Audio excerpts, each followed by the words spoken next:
కాళ్లలో నొప్పి, నరాల వాపు వంటి లక్షణాలతో బాధపడుతున్నారా? వెరికోస్ వెయిన్స్ లో అత్యాధునిక చికిత్స ఏవిస్ వాస్కులర్ సెంటర్. హలో అందరికి నేను ఎప్పుడైతే వీడియో తీస్తానో అప్పుడు మాత్రమే ఫుడ్ తింటాను. ఇది అర్థం కాలేదు జనాలకి. లవ్ మ్యారేజా అంటే అమ్మ నాన్న ఏమన్నారు? ఇంకా మా వారు ఒప్పించారు అలా. యూట్యూబర్స్ ఎందుకు వాళ్ళకి అది ప్రొఫెషనే కాదన్న వాళ్ళకి ఇన్ని బ్యాలెన్స్ చేయడం అనేది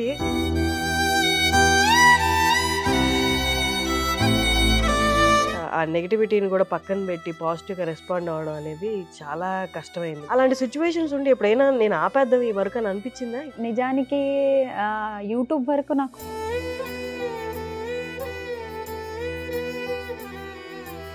ఇన్స్టాగ్రామ్లో మరీ ఓవర్ నెగిటివిటీ ఉందేమో అనిపిస్తుంది. కొంతమంది అలా పెట్టారు, అంటే చూడకుండా గమ్మునుగా ఉండేది బెస్ట్ అని. ఇంకా అది ఎక్కడైనా కామన్ అని ఒక రియలైజేషన్ ఫీల్ అయినా. మీరు పడుతున్న స్ట్రగుల్ కానీ బ్యాలెన్సింగ్ కానీ, ఆ బ్యాలెన్సింగ్కి I should say you are inspiration. అందరు చెప్తున్నట్టు కాకుండా ఇది ఒక ప్రొఫెషన్ కాదు అని కాకుండా యు ఆర్ ఇన్స్పిరేషన్. అన్ని బ్యాలెన్స్ చేయడం అనేది చాలా కష్టం. I know. Thank you. Okay అండి.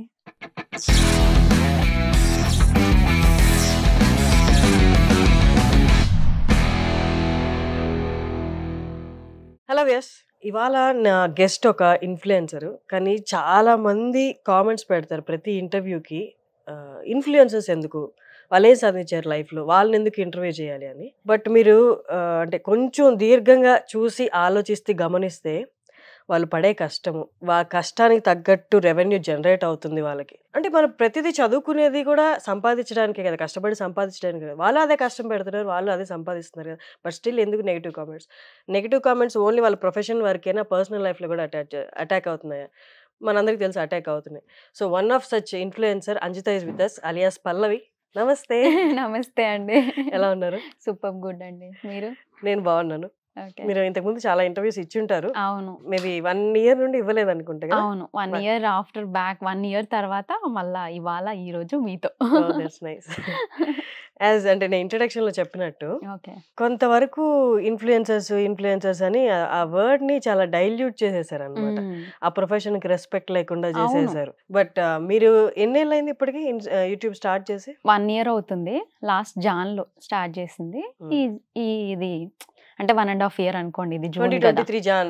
2023 జాన్. 2024 కి 1 year కంప్లీట్ అయ్యి ఈ మంత్స్ 5-6 months 5-6 months 1.5 year. ఎట్లా ఉంది జర్నీ? ఎలా ఉంది? చాలా బాగుందండి. కొత్తగా, చాలా అంటే అనుకున్న దానికంటే రీచ్, రెస్పాన్స్, జనాల్లోకి ఎక్కువ పోవడం, వెంటనే అంత తొందరగా పోవడం వల్ల యాక్సెప్టెన్సీ కూడా లేదేమో అనిపించింది నాకు జనాల్లో. అంటే ఇంత తక్కువ టైంలో ఇంత వైరల్ అయిపోవడం. సో అట్లే కొంచెం నెగిటివిటీ అంటే ఇంకా అందరి దాంట్లో అది కామన్ అనేది నా ఫీలింగ్. ఇంకా సో అట్లా కూడా పెడతా ఉంటారు. అట్లే పాజిటివ్ కూడా ఉంది కదా. అంటే ఈ 1 year లో 8,43,000 సబ్స్క్రైబర్స్ వచ్చారు 1 year టైంలోనే. సో అంతమంది సబ్స్క్రైబ్ చేసుకున్నారు అంటే వాళ్ళు ఇష్టపడి చేసుకున్నారని నేను ఫీల్ అవుతా. ఇంకా అంతమంది ఉన్నప్పుడు నెగిటివ్ పర్సన్స్ ని సో అంత కేర్ చేయలేను అని ఒక ఫీలింగ్ అంతే. కానీ నేను ఇందాక చెప్పినట్టు ఇది స్పెసిఫిక్ ప్రొఫెషన్ అని చెప్పలేము. ఫర్ ఎగ్జాంపుల్ మనం డాక్టర్ అడ్రస్ చేసినట్టు, ఇంజనీర్ అడ్రస్ చేసినట్టు, అందుకోసమే మేబీ ఇన్ఫ్లుయెన్సర్స్ కి అంత రెస్పెక్ట్ టక్కని రాదేమో. అవును, ఫాలో అవుతారు కానీ బట్ స్టిల్ వాళ్ళు కనపడితే రెస్పెక్ట్ ఇస్తారా, కామెంట్ సెషన్ లో రెస్పెక్ట్ ఇస్తారా అంటే ఉండదు. ఇది ఇబ్బంది కనిపించట్లేదు. దో మనకి మనీ పరంగా సాటిస్ఫాక్షన్ ఉన్నా, ఫేమ్ పరంగా సాటిస్ఫాక్షన్ ఉన్నా, ఒక ప్రొఫెషన్ గా అది నాకు సాటిస్ఫాక్షన్ ఇవ్వట్లేదు అన్న బాధ ఉంది. అంటే సీరియస్ గా ఇందులో వచ్చిన స్టార్టింగ్ లో అయితే నాకు ఉంటుండే. నేను ఎక్కడన్నా వెళ్ళినప్పుడు ఎవరన్నా గుర్తుపడితే, అరే అంటే మీరు యూట్యూబర్ అంజిత కదా అన్నప్పుడు ఫస్ట్ థింగ్ అది నాకే ఉంటుండే. అంటే నాకే నేను యూట్యూబర్ అని చెప్పుకోవడానికి అదొక డిఫరెంట్ ఫీలింగ్. ఎందుకంటే అమ్మ వాళ్ళ బ్యాక్గ్రౌండ్ కానీ, ఇటు హస్బెండ్ బ్యాక్గ్రౌండ్ కానీ అందరిది వెల్ ఎడ్యుకేటెడ్, మంచి ప్రొఫెషన్స్ లో ఉన్న వాళ్ళే. సో నేనేంటనే వరకు వాళ్ళకి ఇంకా అంటే మా అత్తయ్య త్రూ వీళ్ళందరికీ ఒక సోషల్ మీడియా అనగానే అదేదో తప్పు ఫీలింగ్ లో ఉండేవాళ్ళు ఇప్పుడు ఉన్నారు. ఇప్పుడు కూడానా? అంటే ఇప్పుడు ఇంకా నాది చూసాక మనీ జనరేట్ అవుతుంది కాబట్టి ఆ మనీని చూసి కామ్ అయ్యారు, కానీ ఫస్ట్ లో అయితే వాళ్ళకు ఇష్టం లేదు. సో చెప్పుకోదగ్గ పని కాదు కదా అంటే వాళ్ళు ఏదో అంటే ఏంది ఇట్లా కనిపించడం ఏంది, ఎవరెవరో మాట్లాడతారు కదా అంటే ఒకరు మనల్ని అనే ఛాన్స్ మనం ఇస్తున్నట్టు కదా, సో అన్నట్టు ఎవరికి ఇష్టం లేదు. ఇన్ఫాక్ట్ చెప్పాలంటే ఎవరైనా బయట గుర్తుపట్టినా నాకు కూడా అలాగే ఉండేది. కానీ ఉండగా ఉండగా వాళ్ళు ఇంకా ఇష్టంగా అంటే అక్క నువ్వు అంటే మస్తు ఇష్టము ఇది అది అని అనడం. అంటే నేను పర్సనల్ లైఫ్ లో నన్ను ఎవరు అంతగా గుర్తుపట్టి అంత ఇష్టంగా అంత ట్రూగా మాట్లాడకుండా ఇట్లా యూట్యూబ్ కి వచ్చాక బయట ఎక్కడన్నా కనిపిస్తే చాలా ఇష్టంగా అసలు నిన్ను కలవడం ఈరోజు నాకు ఒక చాలా హ్యాపీ ఉంది ఇవన్నీ చెప్పినప్పుడు ఓకే నిజంగా జనాలు ఇంతగా ఇష్టపడుతున్నారా అంతుందా అని మెల్లిమెల్లిగా ఒక ప్రౌడ్ ఫీలింగ్ రావడం స్టార్ట్ అయింది. కానీ మీరు అన్నట్టుగా అసలు ఒక యూట్యూబర్ అని చెప్పుకోవడానికి అంత అంటే మనం వేరే ప్రొఫెషన్స్ ని అని చెప్పుకున్నంత పేరైతే లేదు. అది ఎందుకు లేదనేది ఇన్ఫాక్ట్ నాకు కూడా తెలీదు. అంటే దీంట్లో కేటగిరీస్ ఉన్నాయి కదా యూట్యూబ్ లో, అవును. లైఫ్ స్టైల్ చేసే వాళ్ళు అవును. ఉన్నారు, కుకింగ్ అవును. మీ దానికి వస్తే కుకింగ్ చేస్తున్నప్పుడు మీరు తినే విధానం కానీ ఇది దీంట్లో నిజంగానే వాళ్ళు చూసి మీ దగ్గర నుంచి వంటలు నేర్చుకుంటారా, నేర్చుకొని ఇంప్లిమెంట్ చేస్తారా అనేది గ్యారంటీ ఉండదు. అవును. బట్ మీ వీడియోస్కి వచ్చేసరికి వాళ్ళు బాగా ఇష్టపడేది ఏంటి అంటే మీ తీరు, మీ మాటలు, అవును. మీ ఆహారపు అలవాట్లు, అవును. మీ Exact తినే గా. తీరు, ఇది అవును. మేబీ బాగా అట్రాక్ట్ చేసిందేమో అనిపించింది మిమ్మల్ని నేను అబ్జర్వ్ చేస్తున్నాను. అవును. జనాలు కలిసినప్పుడు కూడా అదే చెప్పారు. అదే చెప్తారు. అంటే కలిసినప్పుడు కూడా మీరు ఫస్ట్ వాళ్ళు చెప్పేది ఏంటంటే మా ఇంట్లో మా అక్కలాగా అనిపిస్తది, మా ఇంట్లో మా మనిషిలాగా అనిపిస్తది. అంటే మాట్లాడే తీరు అదంతా నేను జనరల్‌గా నా వరకు సబ్స్క్రైబర్స్ నన్ను ఇంతవరకు మీట్ అయిన వాళ్ళందరూ చెప్పింది ఏంటంటే చాలా ఓన్ అయిపోతాం. అంటే ఇంట్లో మా అక్క ఏదో మాట్లాడుతుంది ఫోన్‌లో పెట్టుకున్నా కూడా మా వాళ్ళు అని ఒక ఫీలింగ్ వస్తది. అట్లా ఎక్కువ కనెక్ట్ అయినామని. పెద్ద నేనేం షెఫ్‌ని కాదు అంత వంటకాలు చేసే అంత ఒక నార్మల్‌గా అంటే నేను లెర్నింగ్ స్టేజ్‌లో నేను నేర్చుకుంటూ ఒకటొకటి ప్రయోగమే. ఈవెన్ నా వంటకాలు వాళ్ళు ఇంప్లిమెంట్ చేస్తారనేది నాకు కూడా లేదు. కాకపోతే అది వాళ్ళు ఎంజాయ్ చేస్తున్నారు. అంటే కూర్చున్నా కాసేపు ఒక ఎంటర్‌టైన్ ఫీల్ అవుతున్నారు. చూసి ఎంజాయ్ చేస్తున్నారు. ఇంకా వాళ్ళు అదే ఆదరిస్తున్నప్పుడు అంతే మళ్ళీ ఒకరు ఇష్టపడుతున్నారంటే ఎందుకు ఇష్టపడుతున్నారు అడగలేం కదా. సో అట్లా అన్నమాట. అంటే జనరల్ గా వాళ్ళని కలిసినప్పుడు అక్క నేను మా అక్కని చూసినట్టే అనిపిస్తుంది అనే మాటలు అయితే మోస్ట్లీ చాలా మంది చెప్పారు. సో ఓన్ చేసుకుంటున్నారేమో అనిపించింది. కానీ ఇప్పటికి అర్థమైందా ఈ 1.5 year లో యూట్యూబ్ అల్గారిథం ఏంటి, అసలు నా వీడియో ఎందుకు వైరల్ అయింది, అవును. ఏం పెడితే వైరల్ అవుతాయి, ఎలా చేస్తే బాగుంటది అన్న అల్గారిథమ్స్ కానీ అవంతా అర్థమైంది. ఇప్పటికైతే కొంచెం సెటిల్డ్ అండి, అర్థమైంది. అంటే ఎక్కువగా ఫుడ్ వి కొంచెం ఇంట్రెస్ట్ ఎక్కువ చూపిస్తున్నారు. ఇన్ఫాక్ట్ చెప్పాలంటే నేను పెట్టడానికి రీజన్ కూడా అదే. జనాలు ఫుడ్ పెట్టినప్పుడు ఏంటంటే కొంచెం ఎక్కువగా రీచ్ అది పోవడం కానీ వ్యూస్ రావడం కానీ ఇదంతా తినేదైనా కుకింగ్ చేసేదైనా వీటితో కంపేర్ చేస్తే వేరే ఏది పెట్టినా అంత రీచ్ రావట్లే. సో వేరేది అంత కష్టపడి చేయడానికి కూడా మనకి ఇంట్రెస్ట్ రావట్లే. అంటే ఇందులో వస్తున్నప్పుడు వాళ్ళకి నచ్చేదే కదా మనం చెయ్యాలి అనే ఒక ఫీలింగ్ లో ఇంక ఇవే పెట్టడం జరుగుతుంది. సో ఫుడ్ కి అయితే కొంచెం బాగా రీచ్ ఉందని అనిపించింది నా ఛానల్ వరకు అయితే. ఇప్పుడు అంటే ఏ ఎక్స్పెక్టేషన్స్ లేకుండా స్టార్ట్ చేసిన వర్క్ కదా ఇది. అవును. కొంచెం దూరం వెళ్ళాక వర్క్ లో సాటిస్ఫాక్షన్ వచ్చింది, ఇక్కడ తర్వాత మనీ జనరేట్ అయింది. ఇప్పుడు రాను అదేమైనా ప్రెషర్ అయిందా? అమ్మో ఇన్ని పెట్టాలి, ఇన్ని చెయ్యాలి, నేను కంపల్సరీ వాళ్ళ ముందు ఇలా తినాలి, ఇంత తినాలి, ప్రెషర్ ఉందా? అది చాలా అండి. సీరియస్గా ఏంటంటే స్టార్టింగ్ లో నేను ఓన్లీ స్టార్ట్ చేసింది కుకింగ్ మాత్రమే చూపిస్తూ వచ్చాను. విత్ ఇన్ 1 month లోనే నా వీడియోస్ అన్ని వైరల్ అయిపోయి 2nd monthకే నాది మానిటైజేషన్కి వెళ్ళింది. ఇంకా ఆ ప్రాసెసింగ్ అనేది నాకు 3rd monthకి మార్చి కల్లా నాకు ఇన్కమ్ జనరేట్ అయింది. మీకు అర్థమైంది అసలు ఎందుకు అది వైరల్ అయిందో, అన్ని మిలియన్ వ్యూస్? అసలు నాకే అది ఫస్ట్ థింగ్ ఆ టైంలో షాకింగ్. అంటే సడన్ గా పెట్టింది ఈ రేంజ్ లో వెళ్ళిపోవడము. అంటే పెట్టిన 1 month ఏం లేదు, ఒక 20 days తర్వాత నుంచి లాస్ట్ అంటే ఓల్డ్ వీడియోస్ కూడా ఫుల్ వైరల్ అయిపోవడం అది సడన్ గా జరిగిపోయిందండి. ఆ టైంలో నేను అదొక హ్యాపీ ఎక్సైట్మెంట్ అదే ఫీల్ లో ఉన్నా తప్ప అసలు ఇది ఎందుకు ఈ రేంజ్ లో వెళ్ళిపోతున్నాయని కంటెంట్ చూసినప్పుడు నాకు కూడా నిల్లు అంటే ఏముందని చెప్పి ఈ రేంజ్ లో అని. ఇంకా అవి ఆ టైంలో అది ఒక ఫ్లోలో వెళ్ళిపోయినాయి. విత్ ఇన్ 2 months లో నేను ఇన్కమ్ తీసుకునేటప్పుడు ఒక హ్యాపీ, ఓకే నేను దీని నుంచి ఏం ఉట్టిగా చేయట్లేదు, మంచిగా డబ్బులు వస్తున్నాయిలే, కనీసం ఫ్యామిలీలో మా అత్తయ్య వాళ్ళు అంటే హస్బెండ్ అన్ని విధాలా నాకు సపోర్టివ్. సో నేను ఆన్సర్ చేయాల్సింది వచ్చేసి మా అత్తయ్య వాళ్ళకి వీళ్ళకి ఇన్కమ్ వస్తుంది అని చెప్పే దానికి నాకు ఒకటి ఉందిలే అని చెప్పడానికి ఇంకా నాకు అది ఓకే అయింది. ఇప్పుడు రాను ఏమైపోతుందంటే మధ్యలో ఫుడ్ వీడియోస్ తినడం పెట్టాను. అదేది నార్మల్ గా నేను తినడం, ఇంట్లో తిన్నట్టే తినడం పెట్టా. అది ఇంకా ఎక్కువ అయిపోయింది వైరల్. జనాలకు అది ఎక్కువ నచ్చడం అయిపోయింది. అంటే వండిన దానికన్నా నేను తినేదే ఎక్కువ ఇష్టపడుతున్నారు అనమాట. ఒక దశ తర్వాత నేను స్టాప్ చేశాను తినడము. అంటే కంటిన్యూస్ గా అసలు జనాలు అనుకుంటారు నేను ఆ వీడియోలో చూసినంతగా రెగ్యులర్ గా తింటా అని. అంతగా తింటే ఎవరైనా 100 kgsకి వెళ్ళిపోవాల్సిందే. అసలు ఒక పూట నేను ఎప్పుడైతే వీడియో తీస్తానో అప్పుడు మాత్రమే ఫుడ్ తింటాను. మళ్ళా డేలో ఇంకెప్పుడు ఫుడ్ అనేది తీసుకోను. ఇది అర్థం కాలేదు జనాలకి. ఆ పూట తింటారు కానీ దానికి ముందు గానీ తర్వాత గానీ ఇంకా ఆ డేలో అసలు తినను. ఈవెన్ అట్లనే ఒక 2-3 రోజుల తర్వాత మనం పెట్టిందైనా సరే ఆ వీడియో తీసినప్పుడు ఆ రోజుకి ఆ ఒక్క పూట మాత్రమే నేను తినేది. సో అట్లా తింటా ఉండేదాన్ని. జనాలకి అది నచ్చడం మొదలైంది. ఆ తర్వాత ఏమైంది, నచ్చుతుంది కదా అని చెప్పి తినడం ఎక్కువ అయిపోయింది. అంటే ఎవ్రీడే తినడం. నేను కంటిన్యూస్ గా ఎవ్రీడే పర్టికులర్ గా తింటా అని కూడా నేను చెప్పలేను. అంటే కంట్రోలింగ్ ఎక్కువ. అప్పుడు ఇంకా ఎక్కువ కంట్రోలింగ్ గా ఉండేదాన్ని. ఆడియన్స్ కి అదే నచ్చుతుంది అని చెప్పి రెగ్యులర్ గా తినడం, అంటే రోజుకు 2 పూటలు తినడం, ఇట్లా తిని నేను వెయిట్ కూడా పుట్టాను అయ్యాను. అంటే ఒక 3 to 4 kgs వరకు. స్టార్టింగ్ నా యూట్యూబ్ వీడియోస్ కి ఇప్పుడు ప్రెసెంట్ నా వీడియోస్ లో కంపారిజన్ అర్థమైపోతుంది. ఇప్పుడు ఏంటి, నేను ఆపేద్దామన్నా కూడా ఆపలేని స్టేజ్. అంటే ప్రెజర్ ఎక్కువ అయిపోతుంది. ప్రతి వీడియోలో ఫుడ్ తినే వీడియోస్ పెట్టట్లేరక్క, పెట్టండి అని చెప్పి. సో అది చేయడానికి నాకు కొంచెం అంటే తింటూ నేను లావ్ అయిపోతున్నా కదా అని ఒక ఫీలింగ్. అట్లా అని చెప్పి పెట్టకుండా ఉండాలి అంటే అదే కదా మన ఛానల్ అని ఒక ఫీలింగ్. సో అది నేను కొంచెం ప్రెజర్ గా ఫీల్ అవుతున్నా ఇప్పుడు. అయినా సరే మేనేజ్ చేస్తున్నా. అలా బ్యాలెన్స్ చేస్తున్నారా? అంటే ఇప్పుడు వీడియో తీసినప్పుడే తిని తర్వాత మీరు అన్నట్టు తినకపోవడం, ఏమి తినకుండా ఒక 8 hours అలాగా. అవును, 8-9 hours. అంటే నెక్స్ట్ డే వరకు అనుకోండి.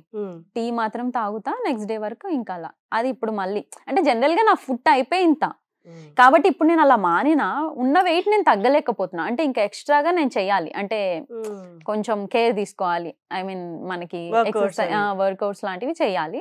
సో అంత టైం కూడా ఉండట్లేదు. యాక్చువల్లీ నేను కుకింగ్ రిలేటెడ్ ఏ యూట్యూబ్ అని చూసినా నాకు నెక్స్ట్ వచ్చే క్వశ్చన్ అదే. ఫుడ్ అనేది రజనీకాంత్ గారు చెప్పినట్టు మితంగా తింటే ఔషధం, అమితంగా తింటే అదే విషయం అని. మన ఇప్పుడు ఈ ప్రొఫెషన్ వైజ్ తీసుకొని దీన్ని ఎక్కువగా తినేసి, నాకు తెలిసిన మీరు కూడా యూట్యూబ్ లో చూడొచ్చు, ఇద్దరు ఇలాగే ముగ్బంగా ఏదో అంటారుగా, ఈటింగ్ ని పెద్ద ప్లేట్ పెట్టుకొని తినడం. దాన్ని అలా తిని జనాలు వ్యూస్ ఎక్కువ అవుతుందని చెప్పి వాళ్ళు రెగ్యులర్ గా రోజుకొకటి తిని వాళ్ళు భరించలేని వెయిట్ కి వచ్చేసారు. వాళ్ళు ఒక రోజు ఏడుస్తూ వీడియో చేశారు అనమాట. ఎక్కడి నుంచి ఎక్కడికి వచ్చేసాము, నా హెల్త్ పోయింది, నేను ఏ స్టేజ్ లో ఉండాలి, అసలు ఎక్కడ ఉన్నాను నేను అని ఏడుస్తూ చేశారు. అంటే మేబీ ఈ ఫేమ్ అనేది సైకలాజికల్ గా వాళ్ళని ఎక్కడ తీసుకెళ్ళిపోతే అర్థం కాక ఫైనల్ స్టేజ్ దాకా తీసుకెళ్ళిపోయి, మేబీ మీకు ఇప్పుడు ఫ్యామిలీ వీళ్ళందరూ ఉన్నారు కంట్రోలింగ్ కాబట్టి, మేబీ వాళ్ళు సింగిల్ గా ఉండడం వల్ల వాళ్ళు అలా తినేసి అలా అయిపోయారు. ఈ ఏ ప్రొఫెషన్ కైనా నెగటివ్స్ కూడా ఉంటాయి. మీరు అవేర్ గా ఉన్నారా? ఈ లైన్ లో ముందుకు వెళ్తే ఎంతవరకు లిమిట్స్ పెట్టుకోవాలి, దీన్ని కంటిన్యూ చేసి దీన్ని బాగా తలకెక్కి చేసుకుంటే నెక్స్ట్ వచ్చే హెల్త్ ప్రాబ్లమ్స్ ఎలా ఉంటాయని అవన్నీ అవేర్ ఉన్నా? నిజంగా అన్ని అవేర్ గానే ఉన్నానండి. ఈవెన్ నెగటివిటీ గురించి కానీ, ఇట్లా మీరు చెప్పిన ఫేమ్ కూడా నాకు ఓవర్ టూ మచ్ ఫేమ్ వచ్చేయాలి అంటే ఇంకా ఫేమే లోకం అన్నట్టయితే నేను ఆ స్టేజ్ లో ఏం లేను. ఇప్పుడు గోన్ పోతా ఉంది ఒక లిమిట్. అంటే ఇప్పుడు నాకు ప్రెసెంట్ అయితే 1 million అంతే. ఇంకా ఆ తర్వాత నాకు టార్గెటింగ్స్ ఏం లేవు, ఏది లేదు. ఇది కూడా ఏంటంటే అది ఫాస్ట్ గా రావడం. ఇప్పుడు నేను క్లోజర్ లో ఉన్నా కాబట్టి 1 million కి టార్గెట్ పెట్టుకున్నా తప్ప, ఇంకా జనాలకి ఆ ఫుడ్ తోనే ఇవ్వాలి అనుకుంటే నెక్స్ట్ నా హెల్త్ పక్కా డిస్టర్బ్ అయిపోతుంది. ఇప్పుడు నేను మళ్ళా కొంచెం కంట్రోల్కి వచ్చిన, అంటే ఆ పెరిగిన 3-4 kgs ని ఇప్పుడు ఒక 1-2 months గా నేను మళ్ళా 1-2 kgs వరకు బ్యాలెన్సింగ్ చేసుకోగలుగుతున్నా. కానీ నాకు అది కాన్షియస్ ఉంది కాబట్టి. కొంతమంది అలా ఫీల్ అవ్వరు. అంటే వచ్చేస్తున్నాయి కదా, వ్యూస్ వచ్చేస్తున్నాయి కదా. ఇప్పుడు నేను కూడా రోజు ఫుడ్ వీడియోస్ పెట్టినా కూడా నాది ప్రతిరోజు 600, 800, 1 million కి అయితే పక్కా టచ్ అయిపోతుంది. అయినా సరే వాంటెడ్ గా నేనే లేదు ఇంక ఇట్లా పెట్టుకుంటూ ఉంటే నా హెల్త్ కూడా చాలా ఇంపార్టెంట్ కదా. మనీని కూడా నేను మెయిన్ స్పెసిఫిక్ గా అనుకోవట్లేదు. ఎందుకంటే మా వారు ఐటీ ఎంప్లాయీ, తను మంచి 10 years ఎక్స్పీరియన్స్ తో మంచి ఇన్కమ్ తో ఉన్నారు. ఈవెన్ నాకు కూడా ఎక్స్ బిజినెస్ ఉంది. అంటే ఓన్లీ యూట్యూబ్ సోర్స్ అనేది అసలు నా బ్రెయిన్ లోనే లేదు. ఎక్స్ బిజినెస్ అనేది నా మేజర్ సోర్స్ అనమాట. మమ్మీ గురించి తెలిసింది అంటే పాలిటిక్స్ లో ఉన్నారు, డాడీ బిజినెస్. సో మంచి సెటిల్డ్ ఫ్యామిలీ. యూట్యూబ్ లో ఇప్పుడు ఫేమ్ రెగ్యులర్ గా నేను వీడియోస్ పెట్టి మిలియన్స్ లో పోయి నాకు ఇన్కమ్ కంపల్సరీ కావాలి, ఎక్కువ కావాలి అనేది అయితే ఏం లేదు. వస్తుంది వచ్చిన వరకు చాలు నడుస్తుంది. అంతేగాని వాటి కోసమే ఇంకా నేను నెక్స్ట్ ఎక్స్టెండ్ లెవెల్కి వెళ్ళిపోవాలి అనే ఆలోచనలు అయితే లేవు. అంటే ఎక్కువ తినేయాలి లేదా ఎక్కువ ఇంకా వాళ్ళు అడిగినవి మరి ఇన్కమ్ కోసమే ఏదైనా చేసేయాలి అనేటట్టు అయితే ఏం లేదు. ప్రెసెంట్ ఫుడ్ తింటూ మన ఛానల్ గ్రో అయింది. అదే అట్లా అని చెప్పి గ్రో అయింది కదా అని ఎవ్రీడే ఫుడ్ పోయి కూడా ఏమి ఉండవు. అంటే తినేది మాత్రమే ఏముండవు.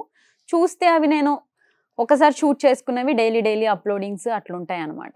లైఫ్లో కష్టాలని బ్యాలెన్స్ చేయడం, వాటి కంట్రోల్లోకి వెళ్ళిపోకుండా మన తత్వం మనం ఏంటో మెయింటైన్ చేస్తూ కష్టాలని బ్యాలెన్స్ చేయడమే కష్టం అనుకుంటారు. కానీ నాకు తెలిసి రియల్ కష్టం ఫేమ్ని బ్యాలెన్స్ చేయడం. సీరియస్గా అండి. ఫేమ్ వచ్చాక కష్టాలు ఉన్నప్పుడు దెబ్బ తగిలితే నార్మల్గా తగులుతుంది. ఫేమ్ వచ్చాక దెబ్బ తగిలితే అది మొత్తం ఫ్రాక్చర్ అయిపోతుంది.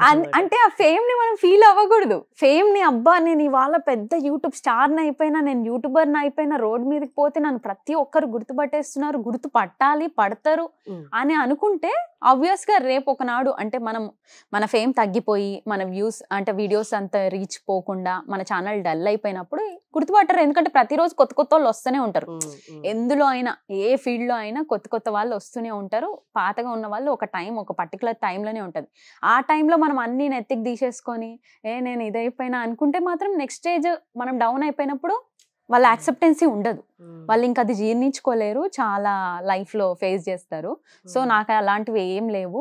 ఇప్పుడు గుర్తుపడితే ఏదో గుర్తుపడుతున్నారు, రేపు గుర్తుపట్టకపోయినా కూడా పర్లేదు. ఎందుకంటే నా లైఫ్ నార్మల్ గానే కదా స్టార్ట్ అయింది. అంటే ఇప్పుడు వరకు నా లైఫ్ నార్మల్ గానే స్టార్ట్ అయింది. గత 1 year గా గుర్తుపట్టి ఇట్లా అని అట్లా ఏం లేదు. నేను ఒక వీడియోలో చూసాను మీరు ఎడ్యుకేషన్ మధ్యలో ఆపేశారు. అవును.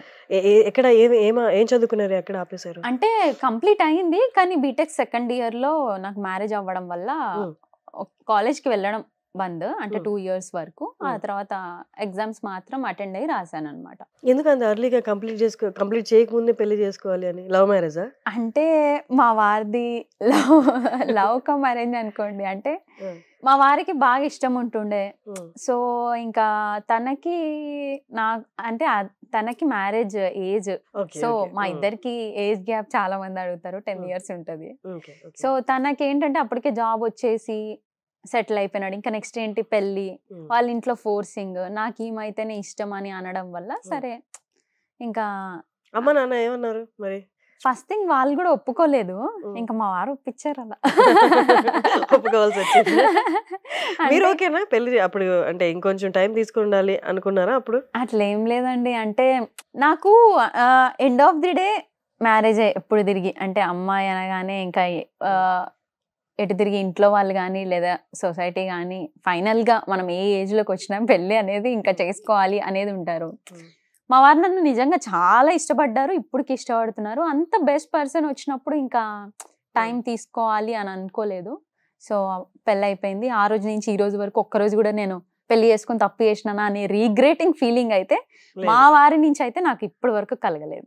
కానీ ఈ పెళ్లి లైఫ్ అంటేనే హెక్టిక్ లైఫ్ కదా. మీ టైం మీరు మర్చిపోవాలి, మిమ్మల్ని మీరు మర్చిపోవాలి. 24 గంటల పిల్లల కోసం, భర్త కోసం, ఇంటి కోసమే బతకాలి.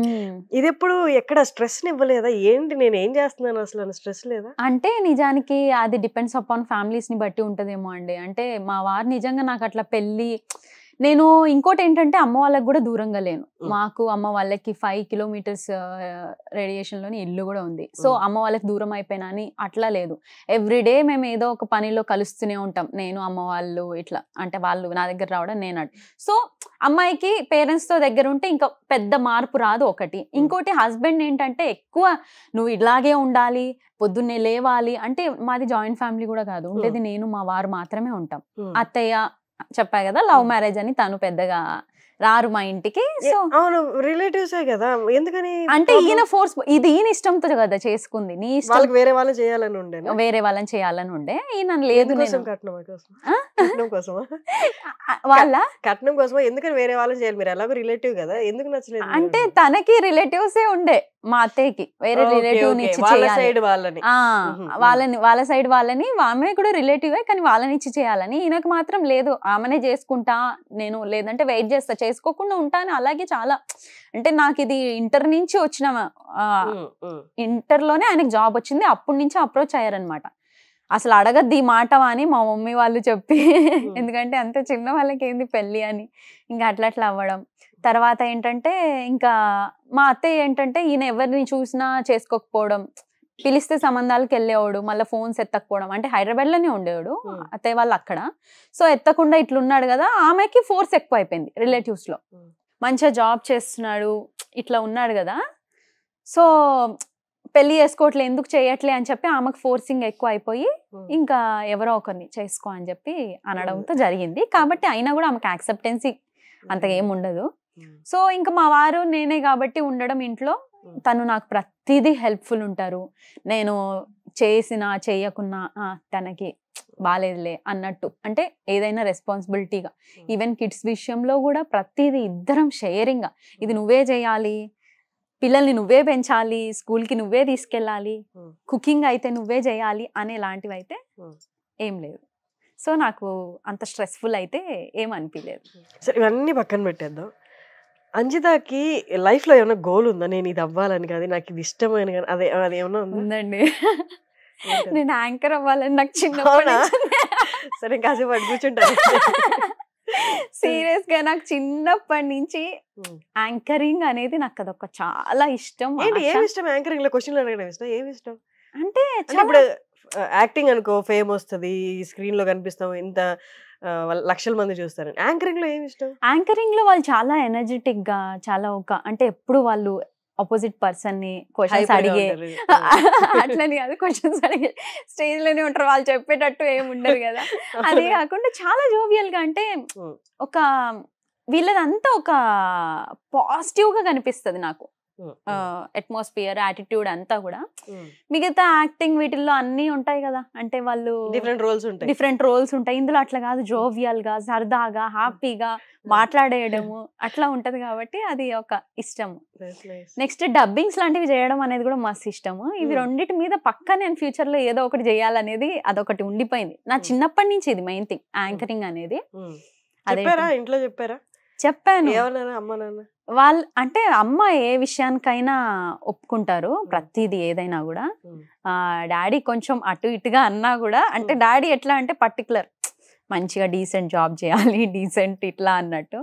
యాంకరింగ్ అని నేను చెప్పింది ఎప్పటి నుంచి అంటే 10th ఇంటర్ నుంచి అనేదాన్ని. ఆ టైంలో యాంకరింగ్ అనేది పెద్దగా అందరికి తెలియదు కదా, అంటే అంత ఇది ఉంటుండే. అమ్మ అయినా సరే చేస్తావా, ఇప్పుడు చేయి, చూపి నాకు అనేది. నేనేమో సిగ్గుపడేదాన్ని.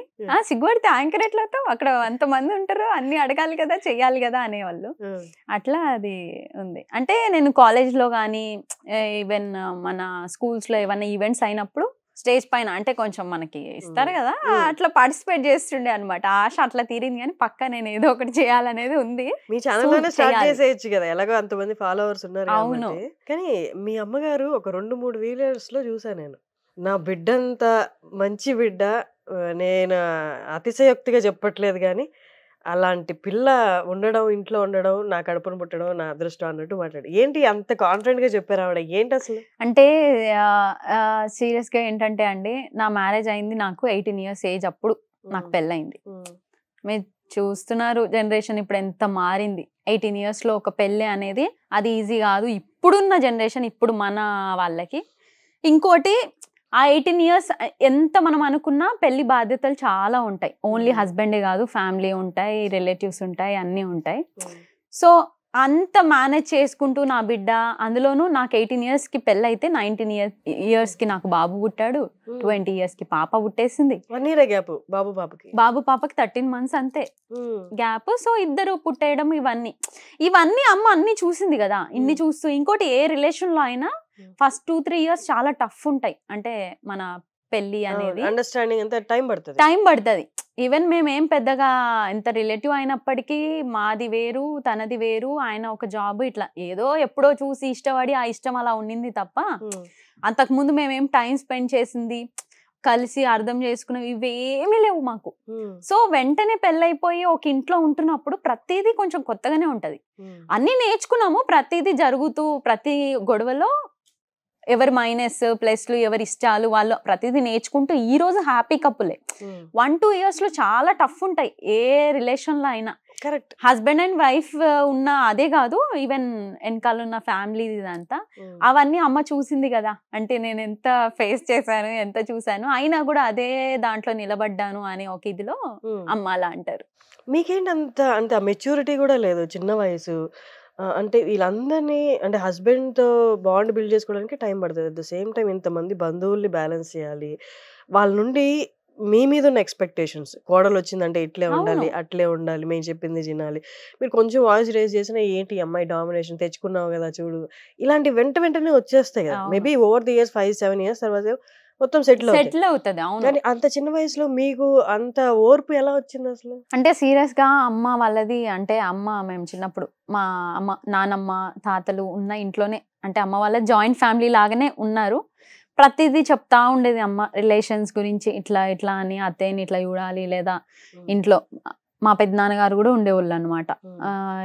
జాయింట్ ఫ్యామిలీ ఉంటే ఇలా ఉంటది అలా ఉంటది, అయినా సరే ఇలా ఉండాలని. ఎందుకంటే అమ్మ ఆ కాలం అమ్మ కాబట్టి అప్పుడు రిలేషన్స్ గురించి అన్ని చెప్తా ఉండేది. ఇప్పుడు ఓర్పు రావడానికి ఏంటంటే మనది ఒక ఫ్యామిలీ, మంచి సొసైటీలో ఒక మంచి పేరున్న ఫ్యామిలీ. అమ్మాయి చేసే ఒక మిస్టేక్ వల్లే ఆ ఫ్యామిలీ ఇది మొత్తం డిపెండ్ అయి ఉంటదని నేను ఆ టైంలో అట్లా ఫీల్ అయినా.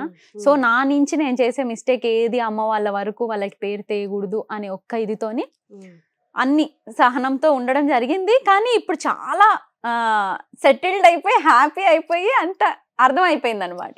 మేబీ ఆ సహనం మీకు చాలా హెల్ప్ అయిందేమో కదా.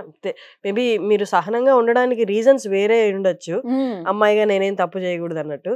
కానీ ఆ మేబీ ఒక గొడవ జరుగుతున్నప్పుడు దాన్ని ప్రొలాంగ్ చేయడం కంటే దాన్ని దాటుకొని మౌనంగా దాటుకొని వెళ్ళిపోవడమే అప్పుడు ఇప్పుడు ఇంత స్టేబుల్ రిలేషన్ గా మారడానికి రీజన్ అని అనిపిస్తుందా? ఇప్పుడు కొంచెం మెచ్యూరిటీ వచ్చాక లైఫ్ ని చూసిన తర్వాత అసలు ఇప్పుడు అనిపిస్తుంది సీరియస్ గా. అప్పుడు గొడవలు రావడం కూడా కారణం నేనే ఉంటా. అంటే మా వారికి ఎలా అంటే తన ఆఫీస్ లో లంచ్ టైమ్ లో నాకు కాల్ చేయకపోతే ఒక 1:30-2 తర్వాత కాల్ చేసి, నాకు కాల్ చేయలేదు నువ్వు, లంచ్ అయింది, అదే లంచ్ టైం అయింది కదా, తినేటప్పుడు కాల్ చేయాలి, సిల్లీగా వాటికి గొడవ పడి మాట్లాడేదాన్ని కాదు అక్కడ. అంతే నేను ఎగ్జాంపుల్ చెప్తున్నా, అంత చిన్న నుంచి ఆ గొడవలు అట్లా అట్లా వస్తుండే అనమాట. ఇప్పుడు నవ్వొస్తుంది, ఇంత సిల్లి దానికి నేను అసలు ఎంత అంటే మెచ్యూర్ లేని బ్రెయిన్ అప్పుడు నాకు ఇలా చేసేదాన్ని. అట్లా గొడవలు ఉన్నా నా పార్ట్నర్ కూడా నన్ను అలాగే ప్రతిదానికి అర్థం చేసుకున్నారు. ఈవెన్ రిలేటివ్స్ లో ఇష్యూస్ వచ్చినా ఎందులో నేను నిల్చొని మాట్లాడలేదు. ప్రతిదానికి మా వారే స్టాండ్ తీసుకొని తనని ఎందుకు అంటున్నారు, ఏదున్నా నాతో మాట్లాడండి, నాతో చేయండి అని. మెయిన్ థింగ్ అదే చెప్తున్నా కదా, ఇక్కడ వరకు రావడానికి తను కూడా ఒక ఓర్పుగా ఉండడానికి తను కూడా ఒక మెయిన్ కారణం. అదే షిప్ పైన ఇద్దరం బ్యాలెన్స్ చేస్తేనే అది ఫ్యామిలీ షిప్ ఈక్వల్ గా అవుతుంది. ఆయన అటు ఇటుగా ఉన్నా కూడా అది ఉండదు కదా. సో నాకు మెయిన్ సపోర్ట్ తను. ఇంకా అమ్మ వాళ్ళైతే ఇంకా పక్కా, ఎందుకంటే కూతురు మీద అస్సలు ఒక మాట కూడా పడనియరు ఎవరన్నా ఏమన్నా. సో వాళ్ళు ఉన్నారు కాబట్టి ఎవరు నా వరకు మరి నన్ను బ్లేమ్ చేసే అంత గొడవలు లాంటివి అయితే రాలేదు ఇప్పుడు వరకు అయితే. మీ అమ్మగారిని చూస్తేనేమో ఆవిడ స్ట్రాంగ్ ఐరన్ లేడీలా ఉంటారు.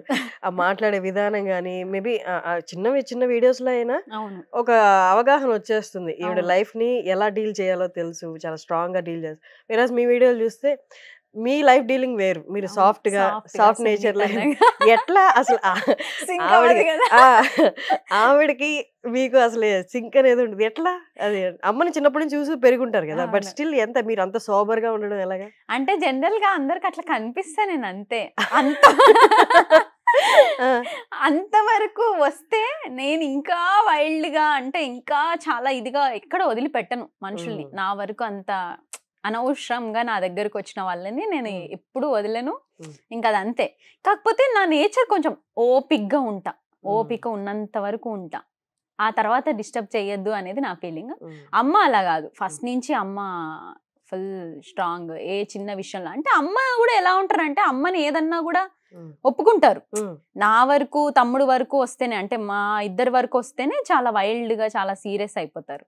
సో వీడియోస్ అంటారా, ఇంకా మీరు అన్నది ఏంటంటే మా వరకు వచ్చి ఉంటారు కాబట్టి వాటిల్లో అలా మాట్లాడి ఉంటారు. మామూలుగా అయితే అమ్మని ఏమన్నా కూడా కొంచెం అమ్మ కూడా ఓపిక్గా చూస్తూ ఉంటారు. ఇప్పుడు అలవాటు అయిపోయిందా నెగిటివిటీ కూడా? అలవాటు అయిపోయిందండి.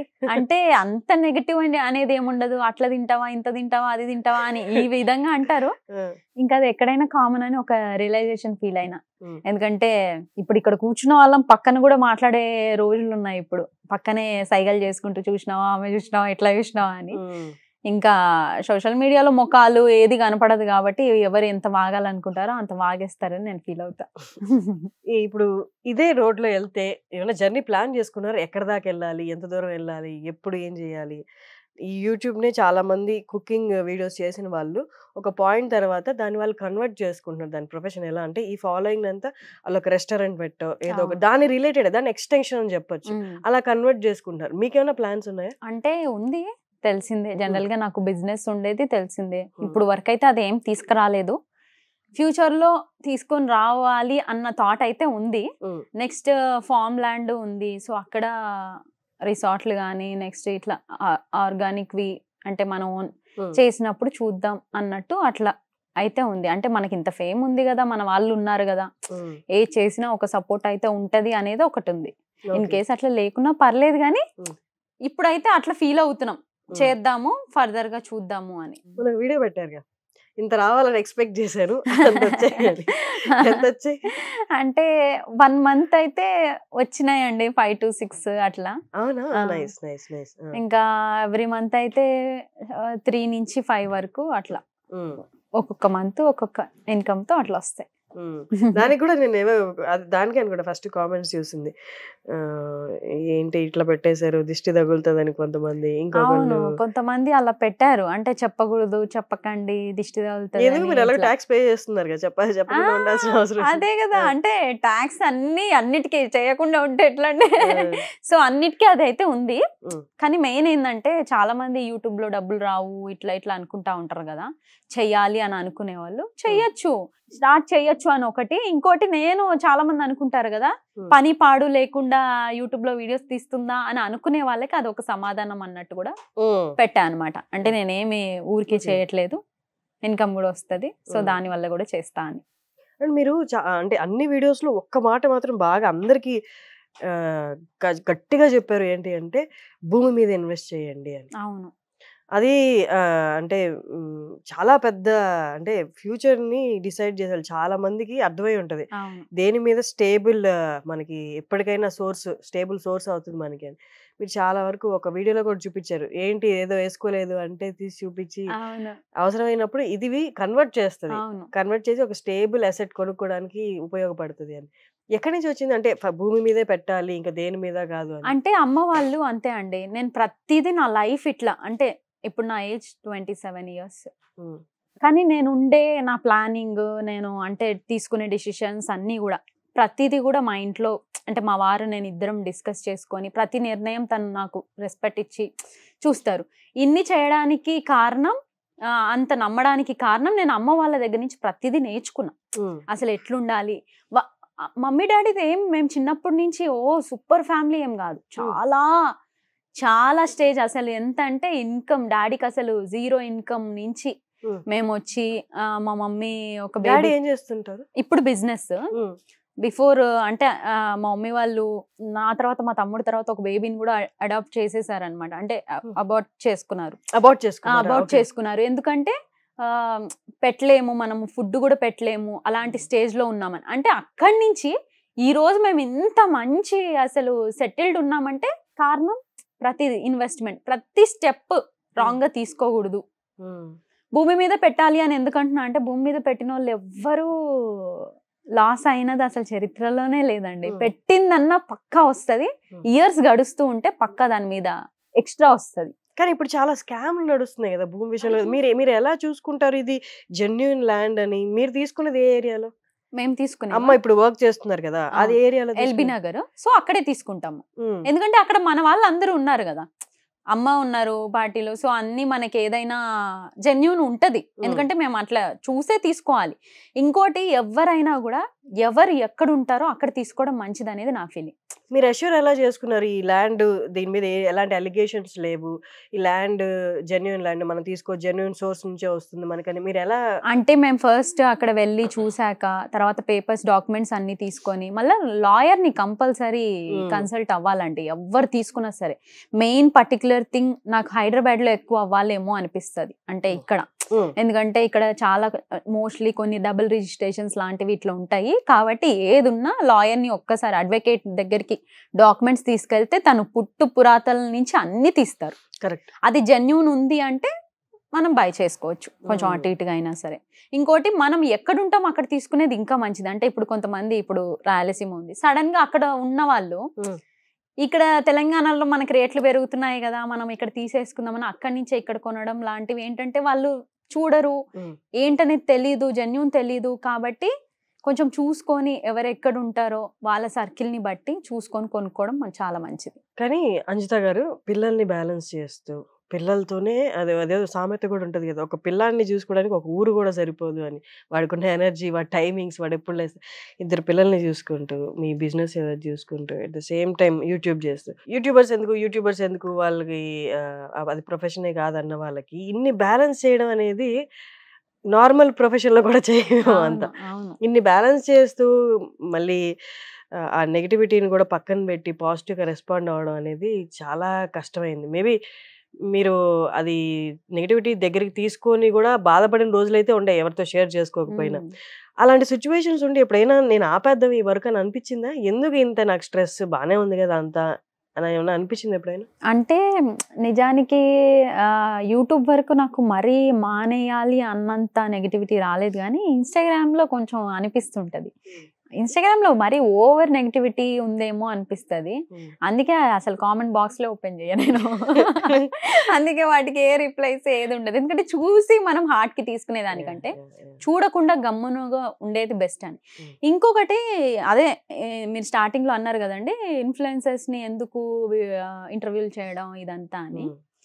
ఇన్ఫ్లుయెన్సర్స్ అవుతున్నారు అంటే అది నిజంగా వాళ్ళు ఎన్ని స్ట్రగుల్స్ ఫేస్ చేసి ఇంట్లో వాళ్ళతో అనిపించుకొని అని చెప్పి ఒక స్టేజ్ లో నిలబడి బయట ఇంతమంది యూట్యూబర్ అని చెప్పి అంత చీప్ గా చూస్తున్నా వాళ్ళు అందులో కూడా సర్వైవ్ అయ్యి ఈ స్టేజ్కి వస్తున్నారంటే నిజంగానే వాళ్ళు గ్రేట్ అనేది నా ఫీలింగ్. సో దానివల్ల వాళ్ళది కనుక్కొని చెప్పొచ్చు, అంటే వాళ్ళు ఏదో ఇది అని కాదు, ప్రతి దాంట్లో ఎట్లయితే స్ట్రగుల్ ఉండి వాళ్ళు చెప్తున్నారో సో వాళ్ళది కనుక్కొని చెప్పొచ్చు. అంటే మీరు కూడా చెయ్యొచ్చు, ఇలా నెగిటివిటీ వస్తుందని చెప్పి ఆపేయాల్సిన అవసరం లేదు, ఇలాంటివి మనము ఇన్స్పైరింగ్ చెయ్యొచ్చు వీడియోస్ తీసుకొని. మీ ఫేవరెట్ యూట్యూబర్ ఎవరు? అంటే మీ స్ట్రీమ్ లైన్ లో లేకపోతే నార్మల్ గా అయినా ఏ యూట్యూబర్ గానీ ఇన్ఫ్లుయెన్సర్ గానీ మీరు బాగా ఫాలో అయ్యి వీళ్ళు నాకు మంచి ఇన్స్పిరేషనల్ గా అనిపిస్తుంది? అంటే నాకు ఇష్టమైన వాళ్ళు వచ్చేసి అన్బీటబుల్ అని నెల్లూరు వాళ్ళు వీడియోస్ చేస్తారండి. Unbeatable A kind of videos? ఇది కాన్సెప్ట్ వీడియోస్ చేస్తారు వాళ్ళు, చాలా బాగుంటాయి వాళ్ళవైతే. యాక్టింగ్ టైప్ లో అంటే నేచురల్ యాక్టింగే, స్క్రిప్ట్లు లాగా వేసుకొని చేస్తారు, అది నాకు బాగా ఇష్టం వాళ్ళది. వాళ్ళవైతే బాగా చూస్తారు. మీ స్ట్రీమ్ లో ఉన్నారు, కుకింగ్ స్ట్రీమ్ లో ఉన్న వాళ్ళు? వాళ్ళదైతే తెలుగు ఫుడీ అని ఉంటారు, తనది బాగా చూస్తారు. వాళ్ళు ఎక్కడ? వాళ్ళది అంతే అటే Rayalaseema side, Nellore side cook చేస్తూ ఉంటారు. విస్మయ్ ఫుడ్స్ కూడా బాగుంటాయి. సో కనిపించరు కానీ ఆ గొంతే మ్యాజిక్ అసలు. తనవి మాత్రం అసలు ఆ లైనే సూపర్. ఇది నేను రాక ముందు నుంచి, అంటే అసలు యూట్యూబ్ లో ఏ టచ్ లేకుండా మామూలుగా వీడియోస్ మాత్రమే చూస్తాం అన్నప్పటి నుంచి తెలుగు ఫుడ్ ఇది మన విస్మయ్ ఫుడ్స్ మాత్రం చూసి అసలు మోస్ట్లీ అందరు రెసిపీస్ అట్లే నేర్చుకుంటారేమో, నేను కూడా తన నుంచే వండడం అది ఏదో ఇట్లా. అదే వన్ డే నేను వస్తాను మీ ఒట్టి తుణుకలు నాకు తినాలనిపిస్తుంది. పక్కా ఈసారి చేసినప్పుడు పక్కా మిమ్మల్ని. Nice talking to Anjitha. As I said మీరు పడుతున్న స్ట్రగుల్ కానీ బ్యాలెన్సింగ్ కానీ, ఆ బ్యాలెన్సింగ్ కి I should say you are inspiration. అందరు చెప్తున్నట్టు కాకుండా ఇది ఒక ప్రొఫెషన్ కాదు అని కాకుండా యు ఆర్ ఇన్స్పిరేషన్. అన్ని బ్యాలెన్స్ చేయడం అనేది చాలా కష్టం. I know you are a true inspiration and thank you for coming, thank you for giving your time. అదే అట్లేం లేదండి, అసలు మీరు చేయడం అంటే ఇంతవరకు అసలు ఇన్ని డేస్ మిమ్మల్ని చేసి చాలా హ్యాపీ, నాకే happy. Nice. Thank you. Okay అండి.